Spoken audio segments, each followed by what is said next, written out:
നവദമ്പതികളെ, ചുരുങ്ങിയ സമയം കൊണ്ടാണെങ്കിലും ഇവിടെ സംഘടിപ്പിച്ച ഈ സമൂഹ വിവാഹത്തിൽ പങ്കെടുക്കാൻ സാധിച്ചതിൽ എനിക്ക് അതിയായ സന്തോഷമുണ്ട്. വിവാഹം സ്വർഗത്തിൽ വെച്ച് നടക്കുന്നു എന്നൊരു പഴമൊഴിയുണ്ട്. അത് കുറെ മൂഢന്മാരെ ഏറ്റുപാടാൻ തുടങ്ങിയിട്ട് കാലം കുറയായി. സ്വർഗത്തിൽ വെച്ചല്ല നടക്കുന്നത് എന്നതിൻ്റെ ഉദാഹരണമാണ് ഈ കാണുന്ന യുവമിഥുനങ്ങൾ.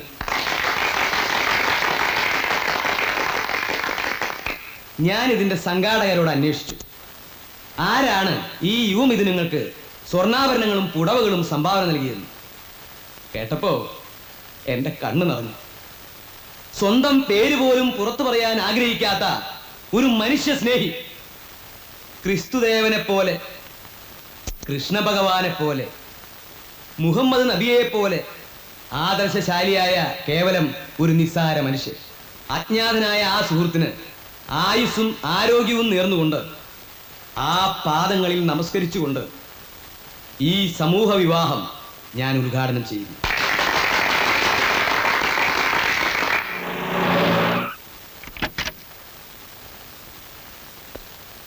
നമസ്കാരം സർ. നമസ്കാരം സർ. സാർ, സാറിന് തരാൻ വേണ്ടി ഇപ്പൊ ഒരാൾ കൊണ്ട് തന്നാ. ഇത് ബോംബൊന്നും അല്ലല്ലോ.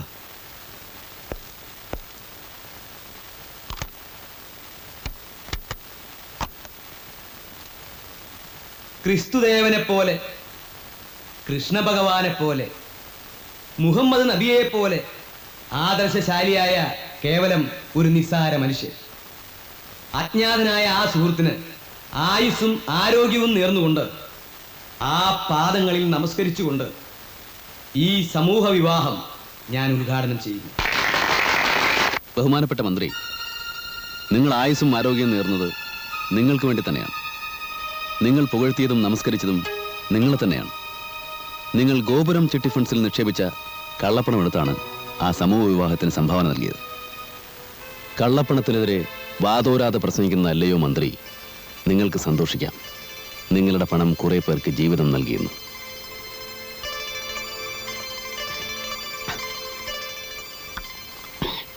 എനിക്ക് 2 ഗ്ലാസ് വെള്ളം കൂടി വേണം. താൻ ആദ്യം സമാധാനിക്കടോ. എത്ര വെള്ളം കുടിച്ചു കൂട്ടുന്നേ? എങ്ങനെ സമാധാനിക്കാന്ന്? അപ്പന അപ്പാപ്പന്മാരായിട്ട് ഉണ്ടാക്കിയ പേര് നമ്മൾ കളഞ്ഞില്ലേ? എന്നാലും തനിക്ക് ഇങ്ങനെ പറ്റിയല്ലോ എന്ന് ആലോചിക്കുമ്പോഴാ. ഇങ്ങനെ പറ്റിയെന്ന് പറഞ്ഞാ ഇപ്പൊ നമ്മള് 2 ആളിങ്ങനെ നിൽക്കണു. നെയ്യെ എന്റെ പിന്നിൽ കൂടെ വന്നിട്ട് എന്റെ തല കൊയ്യെന്ന് വിശ്വസിക്കാൻ പറ്റുമോ? അവനെ കണ്ടാൽ തോന്നില്ലെന്നേ. ആ നോട്ടം, ആ ഭാവം, ആ സംസാരം നല്ല സ്റ്റൈലിന്ന് ബാങ്കിന്റെ മുമ്പിൽ വെച്ചിട്ട് ആ സർക്കിൾ ഇൻസ്പെക്ടർ തടഞ്ഞു. നമ്മള് 2 കൈ നീട്ടി കൊണ്ടുവരണ്ടായി. ആ സർക്കിളിന് ഒതുക്കാൻ എന്തായാലും ഇത് ഉപകരിക്കും. ഈ സംഭവം വെച്ചുകൊണ്ട് ഞാൻ അയാളൊരു പാഠം പഠിപ്പിക്കും. വെള്ളം എനിക്ക് 2 ഗ്ലാസ് വെള്ളം കൂടി വേണം.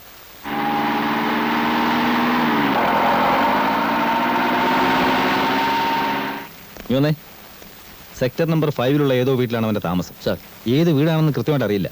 അതുകൊണ്ട് ആ ഏരിയയിലുള്ള കംപ്ലീറ്റ് വീട് സെർച്ച് ചെയ്യണം. സാർ, ആരെങ്കിലും സംശയം തോന്നിയാൽ അവരെ പിടിച്ച് ക്വസ്റ്റ്യൻ ചെയ്യണം. എന്തെങ്കിലും വിവരം കിട്ടിയാൽ സ്റ്റേഷനിലേക്ക് വിളിച്ചു പറ. Okay sir.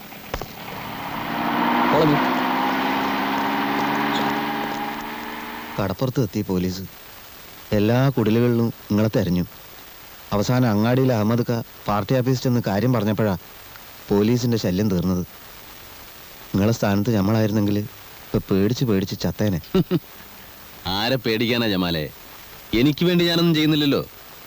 അഗതികൾക്ക് വേണ്ടി അധ്വാനിക്കുന്നവൻ ദൈവമാർഗത്തിൽ യുദ്ധം ചെയ്യുന്നവനെ പോലെയാണെന്നാണ് മുഹമ്മദ് നബി പറഞ്ഞിരിക്കുന്നത്. ഇപ്പൊ ഒരു കാര്യം പിടികിട്ടി. എന്താ? നിങ്ങൾ മുസ്ലിം തന്നെ? നബിയുടെ കാര്യം പറഞ്ഞുകൊണ്ടാണോ? എങ്കിൽ ഭഗവത്ഗീതയിലെ 3-4 ശ്ലോകങ്ങൾ ചൊല്ലിത്തരട്ടെ. അല്ലോ വേണ്ട, അതൊന്നും മനസ്സിലാക്കാനുള്ള കഴിവ് നമുക്കില്ല.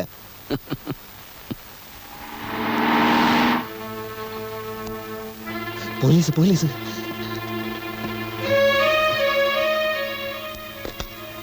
ഇവിടെ പണിയെടുക്കുന്ന തള്ളയല്ലത്.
എടുത്തോട്ട് എടുത്തോട്ട്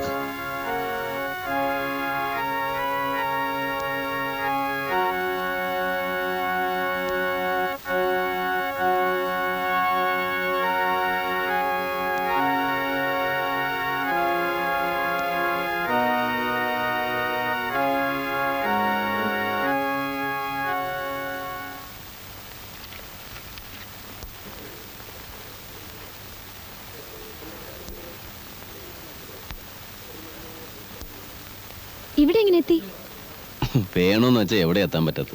ഞാൻ ഇങ്ങോട്ട് പോന്നിട്ടുണ്ടെന്ന് ആരെങ്കിലും പറഞ്ഞോ? പറഞ്ഞു. ആര്? എന്റെ മനസ്സ്. അതിശയം തന്നെ കേട്ടോ.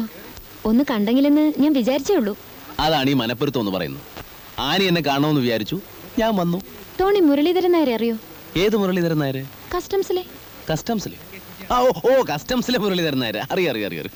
ഡാഡിയുടെ സുഹൃത്താ. ഞാൻ പിന്നെ എപ്പോഴും ഫീൽഡ് വർക്കിലാണല്ലോ. ഈ കള്ളക്കടത്തുകാരുടെ ശല്യം ഉണ്ടേ, അതുകൊണ്ട് എപ്പോഴും കെയർഫുൾ ആയിരിക്കണം. ആനി നടന്നോളൂ. അല്ല, ഡാഡി ടോണിയെ പരിചയപ്പെടണമെന്ന് പറഞ്ഞിരിക്കുക. അയ്യോ, ഡാഡിയോടൊക്കെ എന്നെ പറ്റി പറഞ്ഞോ? എന്താ പേടിയുണ്ടോ? ഏയ് പേടിയൊന്നുമില്ല, പറഞ്ഞോന്ന് ചോദിച്ചതേ ഉള്ളൂ. പറഞ്ഞു. ഇനി കാണുമ്പോ വീട്ടിലേക്ക് കൂട്ടിക്കൊണ്ട് വരാൻ പറഞ്ഞിരിക്കുക എന്നോട്. അയ്യോ, അതൊക്കെ ഇനി ഒരു ദിവസം ആവാം. മാത്രമല്ല ഞാൻ ഒഫീഷ്യലായിട്ട് കുറച്ച് ബിസിയാണ്. ഒഴി വിട്ടുമ്പോൾ ഞാൻ അങ്ങോട്ട് ഫോൺ ചെയ്യാം, എന്നിട്ട് വരാം. ഇപ്പൊ ഞാൻ മറ്റേ വാ.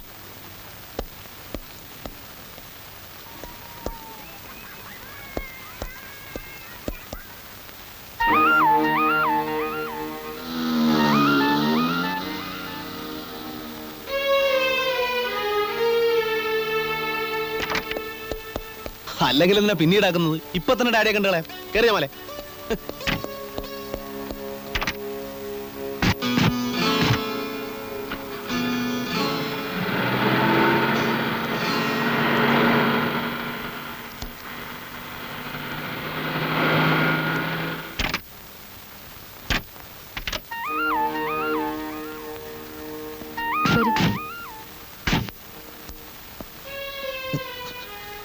പോണ്ട ഇത് ചതിയാ. ഈ പെണ്ണ് മനഃപൂർവ്വം നമ്മളെ ചതിക്കാൻ കൊണ്ടുവന്നിരിക്കുക. വരുന്നേ. വരുന്നിടത്ത് വെച്ച് കാണാം. നീ വാ. ഡാഡി, ഇതാണ് ഞാൻ പറഞ്ഞ ടോണി. ഹലോ. പള്ളിയിൽ വെച്ച് കണ്ടതാ. ഞാൻ ഒരുപാട് നിർബന്ധിച്ചിട്ടാ വന്നത്. നന്നായി. ഞാനും ഒന്ന് കാണണമെന്ന് വിചാരിച്ചിരിക്കുകയായിരുന്നു.